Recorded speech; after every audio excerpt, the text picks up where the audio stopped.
Welcome to Food Fact for You.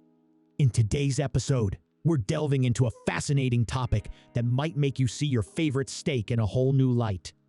Get ready to be amazed as we unveil the art of creating perfect steaks and even some of the lesser-known practices in the world of culinary arts. But first, don't forget to hit that subscribe button and ring the notification bell so you never miss out on our delectable adventures in the world of food. The big question of today is, are steaks made from glued meat scraps sold? From a cow, you can obtain many steaks, but there are always leftovers. These can be used to make tartare, stir-fry strips, or hamburgers. But why limit it to stir-fry strips when you can also sell it as a steak with the help of some glue? A steak is typically cut from the muscles of a cattle. It can come from various parts of the animal, such as the loins, ribs, shoulder, or rump. Some of the most popular types of steak include tornadoes, ribeye, and filet mignon, which are usually derived from the loins of the cattle. The specific taste and texture of the steak can vary depending on the part of the animal it comes from. The meat is usually sliced into pieces and then cooked, grilled, or prepared in other ways to serve as a delicious meal. Now, after conducting research, we can draw the following conclusions. When animals are slaughtered, there are always meat remnants left. These are often more challenging to sell than larger pieces. The industry came up with a solution, gluing small pieces of meat together to create larger pieces of meat. They do this with so-called meat glue. And it's not only meat that gets glued together, it also happens with fish. The practice of gluing meat has been used in various cultures for many years.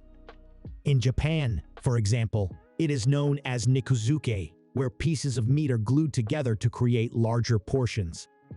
In America and Europe, gluing meat is applied to steaks, schnitzel, carpaccio, and slices of salmon, among other things. While it is mandatory to mention it on the packaging, consumers often don't realize they are eating glued meat. But how is it done? The meat scraps are combined with glue made from animal blood. Fibrinogen and thrombin are proteins derived from blood and can serve as a natural adhesive.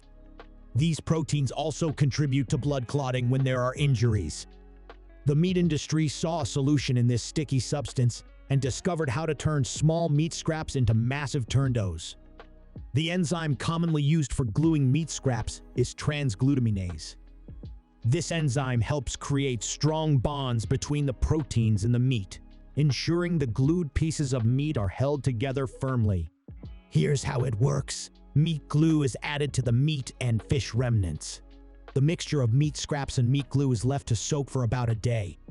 The result is a larger piece of meat or fish, where it's hardly noticeable that they were once trimmings.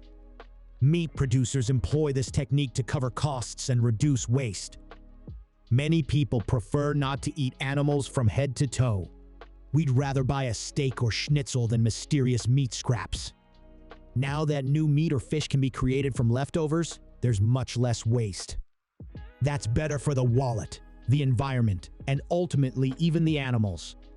In addition to steaks and schnitzels, this technique is also used in the production of ground meat and sausages. Here, meat scraps and offcuts are combined to produce more consistent and flavorful products. In many countries, it is mandatory to indicate on the packaging that the meat has been bonded using enzymes like transglutaminase.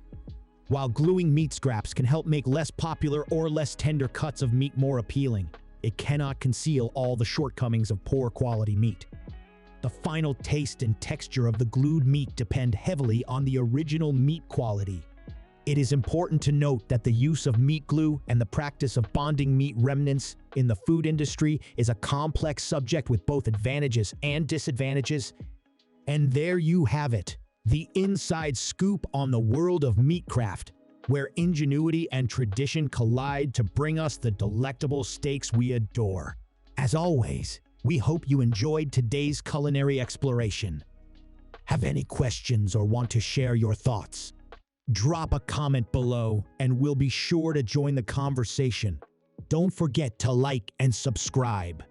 Until next time, keep savoring those sensational flavors And remember to stay subscribed to Food Fact for You for more gastronomic adventures.